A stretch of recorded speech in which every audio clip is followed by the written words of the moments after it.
আমরা ক্ষমতায় বসাইছি। আমাদের কাছে মনে হচ্ছে তারা জুলাইয়ের চেতনাকে ধারণ করছে না। তারা অনেক বেশি ভোগবিলাসে ব্যস্ত আছে।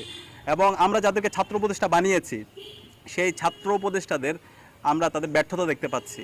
তাদের হিস্ট্রিক্যাল করাপশন আমরা দেখতে পাচ্ছি। এই খুনি হাসিনা যে আমাদের ২,০০০ ভাই বোনকে শহীদ করেছে, ৪০,০০০ ভাই বোনকে পঙ্গু করেছে এবং গত ১৬ বছরে যে মানবাধিকার লঙ্ঘন করেছে, প্রত্যেকটা হত্যাকাণ্ডের বিচার এই স্বাধীন বাংলাদেশে হবে।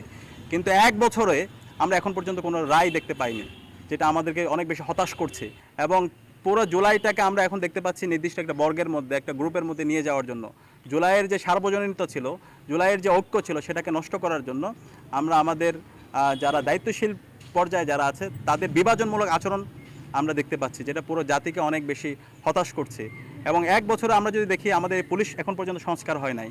আমাদের যে সংস্কার কমিশনের যে রিপোর্টগুলো, সেই জায়গায়ও আমাদের যে কাঙ্ক্ষিত ছাত্র জনতার যে দাবি, সেই দাবির রিফ্লেকশন আমরা এখন পর্যন্ত দেখতে পাচ্ছি না। জুলাই সনদ এবং জুলাইয়ের ঘোষণাপত্র নিয়ে দীর্ঘদিন ধরে আলাপ হচ্ছে, কিন্তু আমাদের আশঙ্কা এই জুলাই ঘোষণাপত্র এবং জুলাই সনদ নিয়ে এখানে একটা পক্ষ চেষ্টা করছে পুরোটাকে কুক্ষিগত করার জন্য।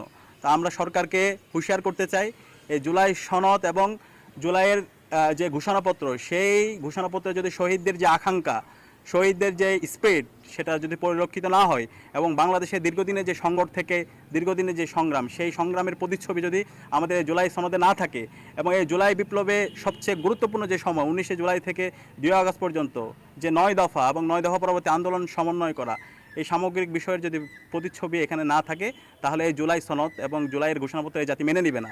তো আমরা আশা করব সকল অংশীজনদের সাথে আলাপ করে সবার যেন মতামতের রিফ্লেকশনটা এই জুলাই সনদপত্র থাকে এবং আমাদের শহীদদের যে দাবি, শহীদদের যে আকাঙ্ক্ষা, সেই আকাঙ্ক্ষার প্রতিচ্ছবি যেন এই জুলাইয়ের ঘোষণাপত্র এবং জুলাই সনদের মধ্যে থাকে।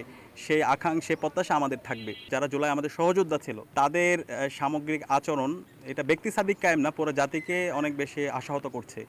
আমরা আশা করেছিলাম আমাদের যারা জুলাইয়ের সহযোদ্ধারা ছিল, জুলাই পরবর্তী নতুন বাংলাদেশ বিনির্মাণে তারা সবাই ঐক্যবদ্ধভাবে নেশন বিল্ডিংয়ের জন্য আমরা একসাথে কাজ করব।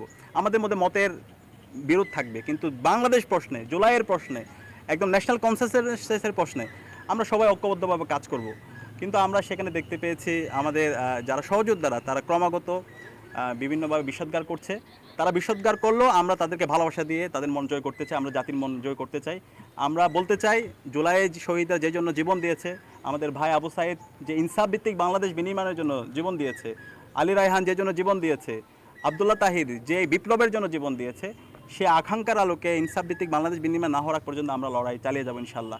এই ক্ষেত্রে যদি কেউ জুলাইয়ের সাথে গাদ্দারি করে, জুলাইয়ের যে আবেগ আছে, শহীদদের যে আকাঙ্ক্ষা আছে, সেখান থেকে যদি দূরে সরে যায়, আমরা তাদের বিরুদ্ধে আমাদের প্রতিবাদ প্রতিরোধ সবসময় জারি থাকবে। আমরা আশা করব তারা তাদের জায়গা থেকে দায়িত্বশীল আচরণ করবে। তারা যাই বলুক, আমরা সবাইকে ভালোবাসা দিয়ে মন জয় করে নিতে চাই। জুলাই বিপ্লবে আমরা যখন একত্রিত হয়েছি, আমরা কেউ আমাদের রাজনৈতিক পরিচয় নিয়ে যাইনি। আমরা সবাই মজলুম ছিলাম। আমরা জালেম হাসিনার বিরুদ্ধে ঐক্যবদ্ধভাবে আমরা লড়াই করেছি। তখন আমি দেখি না যে আমার পাশে সে কি বামপন্থী, নাকি সে ডানপন্থী, নাকি সে ইসলামপন্থী, সে কোনপন্থী দেখি নাই। আমরা সবাই এক কাতারে দাঁড়িয়ে আমরা জালেম হাসিনার বিরুদ্ধে লড়াই করেছি এবং শহীদরা সেখানে আমাদেরকে রাস্তা দেখিয়েছে এবং আমাদের শহীদদের আত্মত্যাগের মাধ্যমে আজকে আমরা ফেসিবাদ মুক্ত বাংলাদেশ পেয়েছি। সেখানে জুলাই বিপ্লবের পর থেকে আমরা বারবার বলছি, এই শহীদদের সবার, আমরা যদি এদেরকে শুধুমাত্র দলীয় একটা আইডেন্টি দিয়ে তাদেরকে যদি আমরা আইডেন্টিফাই